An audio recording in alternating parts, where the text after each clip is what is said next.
Hi friends, Mrs. Matway here to talk to you a little bit about annotating. Annotating is a very important skill that you will practice a lot in 6th grade, get a little bit better at in 7th grade, and hopefully by 8th grade become expert annotators. Now, for some of you, you may hear about annotating and get a little nervous, or you may go, ugh. But it's a very important skill to learn in order to help you better interact with your text. Annotating is a fancy word for taking notes. It is a great way for students to interact with whatever text it is that they are reading. Perhaps you're reading an article, or perhaps you're reading a book, I don't know, Where the Red Fern Grows. Whatever it is that you are reading, it's really important to annotate or think about annotating in order to make sure that you really understand the text. There are a variety of techniques you can use to annotate. In 6th grade, we don't ask you to do everything and anything to annotate because it's a little bit overwhelming. So we ask you to do 3 things when you annotate.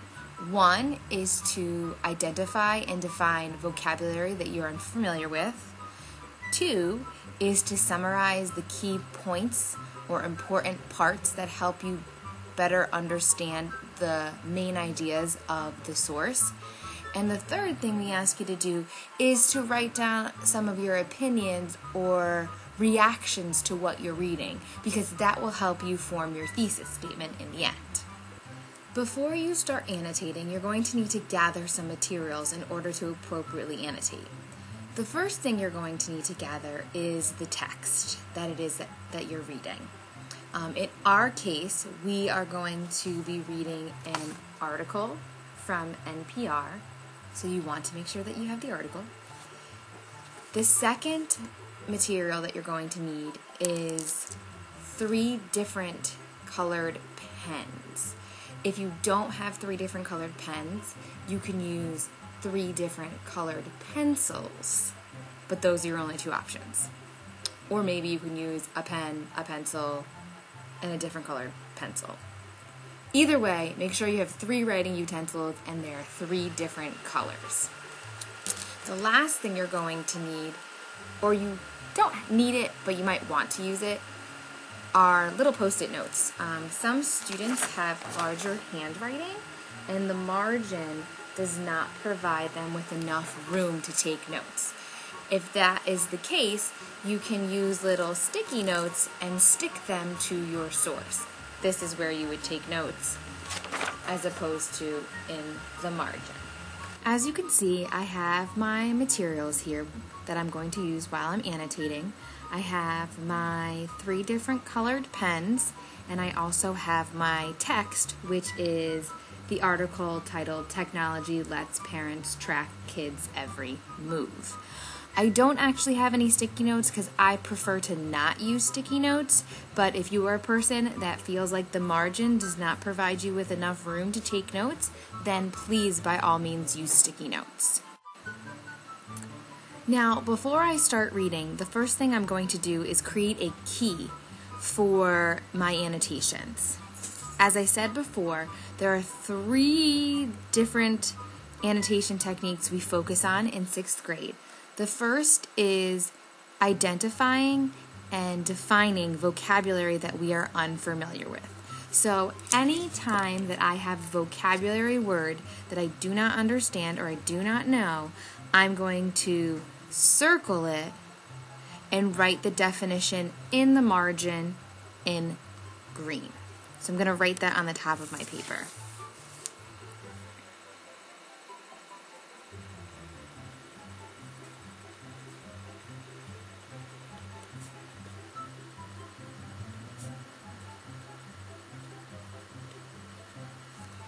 So I have my little note there. So anywhere that I have a vocabulary word that I don't understand, I'm going to, I said circle it, but I like to do little bubbles. Bubble around the word, and what I write is going to be the new vocabulary word defined. With my purple pen, I'm going to use this to summarize any key points or important statements that are said in the article. So I'm going to add that to my key, summaries of important / key points.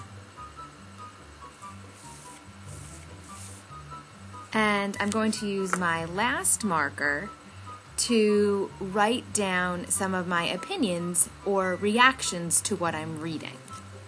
So I'm going to add that to my key. Opinions / reactions. So you can see here that I have a very clear key. I'm going to use the green pen to circle and define new vocabulary words. I'm going to use the purple pen to summarize any important or key points. And I'm going to use the orange pen to write down any opinions or reactions I have to what I'm reading. Now, for many of you, the idea of defining new words may be like, oh yeah, I totally get that. I know I have to define new words, else I'm not going to understand what I'm reading. But you may have questions about what you write down for important points or what you write down for your opinions. And that's where the focus question comes into play. It's really important that when you annotate, you don't just want to annotate about random information. You want to annotate based on the focus question. So our focus question here is, what are your thoughts on parents tracking their children using GPS? So I'm going to summarize important and key points related to that question, and I'm going to write down opinions and reactions related to that question. So, enough of me talking. Let's actually start annotating. Now, I'm not going to annotate the entire article in this video, but I'm going to do a few paragraphs worth of annotations in order for you to better understand the idea of annotating and what I'm expecting of you. So, let's start reading. Technology lets parents track their kids' every move. For every mother who ever told her kids that she had eyes in the back of her head, modern technology can now do one better. It allows mom and dad to watch their kids' every move, even from across town. New gadgets can let parents know every time their children drive too fast or visit someone they shouldn't. So I read one paragraph all the way through, and now that I've read the paragraph, I'm going to stop. And I'm going to start with my green pen and circling and defining any vocabulary words that I am unsure of. So I've heard the word gadgets before, but I'm not really quite sure what it means. So I'm going to put a little green bubble around gadgets, and I'm going to draw a little arrow out into my margin, and that's where I'm going to write down what the word gadgets means. Now, you can use a variety of sources. The internet is a wonderful place to help you better understand what the word gadgets mean. You can go to a source like dictionary.com, or you can just Google the word gadgets and see what they give you as a definition. I personally do not like using dictionaries. Sometimes I feel that students, like yourself, read a definition in a dictionary and the word still doesn't make any sense to them. I'm a huge fan of a thesaurus. So you can go to thesaurus.com, or you can even go to Google and type it in and it'll give you some synonyms. But I like to find a synonym through a thesaurus that I can replace the word gadgets with.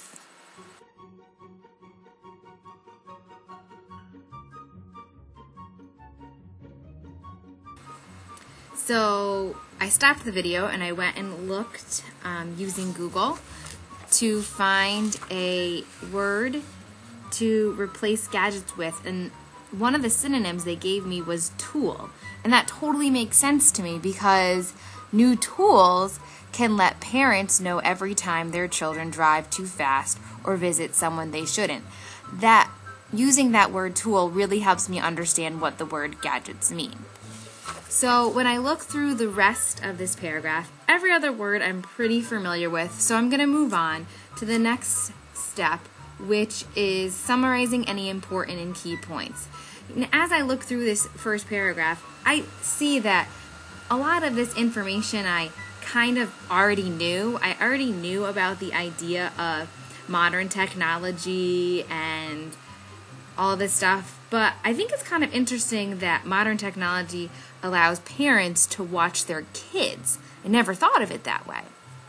So I'm going to underline the part, just the little section that made me want to summarize that. So it says right here, it allows mom and dad to watch their kids' every move. So I'm going to underline that, and I'm going to draw a little arrow out into my margin, and I'm just going to summarize that into my own words. So parents can watch children all the time. So that's pretty much the only thing that I want to summarize there, because that's kind of an important part is, we all know about GPS and how it works, but we never really thought about parents tracking their kids or parents watching every move their kids make. And that makes me have a strong reaction to this. And I'm going to write down in this orange, oh my goodness, I can't believe that parents would watch all their kids' moves. That seems like an invasion of privacy. So I'm going to write down, wow, parents tracking their kids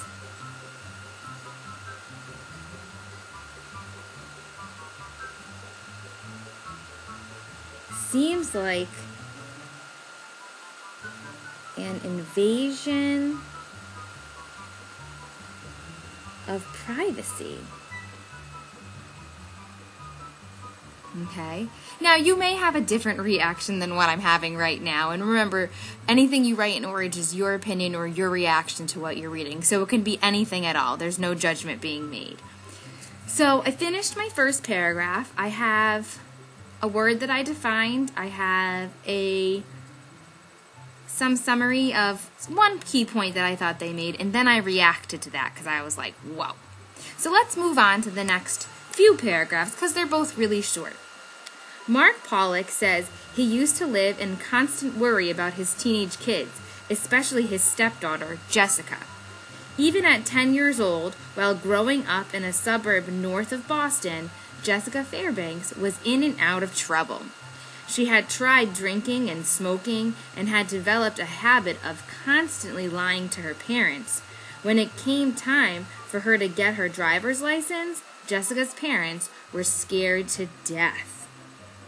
So I'm looking through this, and I'm going to start with my green to identify any words that I don't know.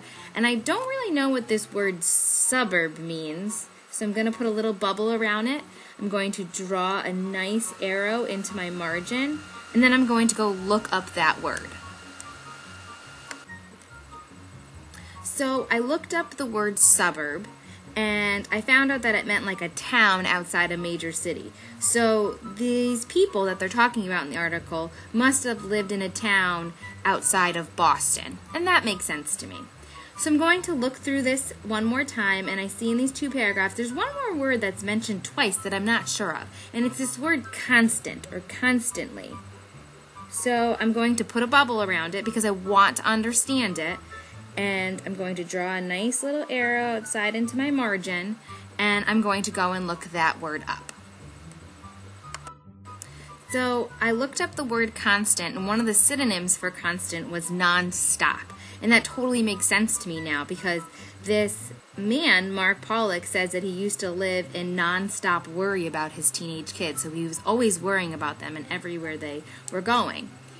So now that I think I understand all the vocabulary words in here, I'm going to move on to summarizing anything that I feel is important and related to the focus question. So what are my thoughts on parents tracking their children using GPS? So in this little section, these parents were tracking this girl because she was getting into a lot of trouble. So I'm going to underline Jessica Fairbanks was in and out of trouble. So in my margin, I'm going to summarize that and say parents track troublesome children. All right? And so I'm like, that's interesting. Because before I thought it was a huge invasion of privacy, but now it makes sense to me. If you have a 10-year-old that's doing all these horrible things and lying to her parents, I guess it kind of makes sense that parents should track their kids. So I have another strong opinion that's going on there, and I'm going to write that down. I'm going to say, maybe parents should track bad children to keep them safe.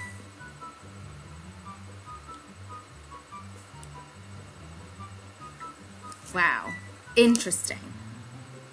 So now I'm going to look, is there anything else in here that I want to summarize perhaps or have an opinion about? And I just want to summarize that parents do worry about their kids, and I guess it kind of makes sense, adding to my opinion, it kind of makes sense why they would want to track them. So I'm just going to underline constant worry about teenage kids, and right below it I'm going to write down parents worry about their kids.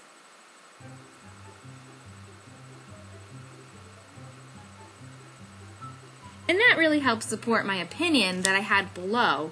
You know, if parents are worrying about their kids, it totally makes sense why they would want to track them. So let's look in here. Is there anything else that I would like to summarize or have an opinion about? And I think I'm pretty good. So let's try one more paragraph together. We were beside ourselves. Mark Pollock says, there was no way I was gonna let her in the car without some way to track where she was and where she was going. So Mark Pollock bought what's called a black box and hid it in Jessica's car. By using global positioning system technology to fix its location, every second or so, the device is essentially an electronic tattletale. It automatically emails or calls Pollock every time Jessica drives too fast or goes somewhere she isn't supposed to. So I'm going to start with my green pen defining words I don't know. And I'm not quite sure what they mean by some way to track where she is, so I'm going to just circle that word. And I'm going to go through, and I know what global positioning system is because we just talked about it in social studies, but I'm not quite sure what this word essentially means. And I'm not quite sure what it means by tattletale. So I'm going to draw little arrows out into my margins, and I'm going to go look up those words because I want to make sure I really understand what they're trying to tell me in these two paragraphs. So I looked up those words, and the word track means to follow, and there actually were a lot of definitions for the word track, so I had to figure out which one best fit, and the word follow seemed to make the most sense, without some ways to follow where she was and where she was going. So that makes a little bit more sense. Her dad totally wanted to track her or follow her everywhere she was going. For the word tattletale, I looked it up, and another word that was a synonym for it was snitch, and that totally made sense to me because the device is essentially or actually an electronic snitch, and I totally get what a snitch is. So this makes sense to me. So now that I understand the vocabulary, we're going to go back to our purple pen again and writing down some summaries of important points. And I think it's kind of important to write down that a GPS technology, I didn't realize that it could, I knew it tracked your location, but I can't believe that it also can track how fast somebody's going in a car. So I'm going to just underline this right here. Jessica drives too fast, and I'm going to write a little note that says GPS tracks speed also. And I'm actually going to go right to my orange because that made me think, well, GPS tracks speed also, and I'm going to be like, that's really awesome that parents can track their kids' speed because we want to make sure, once again, that they're safe while they're driving. So I'm going to just kind of write that in there right here.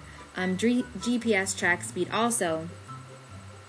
That is a great safety feature.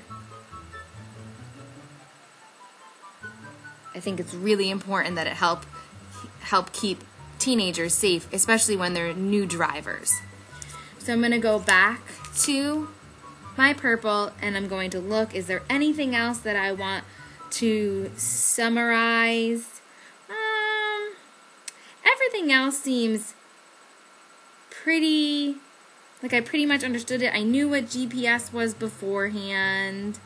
I don't know if I really want to summarize what the device was called. It's basically a GPS. So I think I'm pretty well set. So that's where we're going to stop right now. Now that we've done some examples together, you now have the opportunity to try to finish annotating this article on your own. Remember, the focus is on 3 different annotation methods: defining new vocabulary, summarizing important and key points related to the focus question, and giving your opinions and reactions directly related to the focus question. Good luck.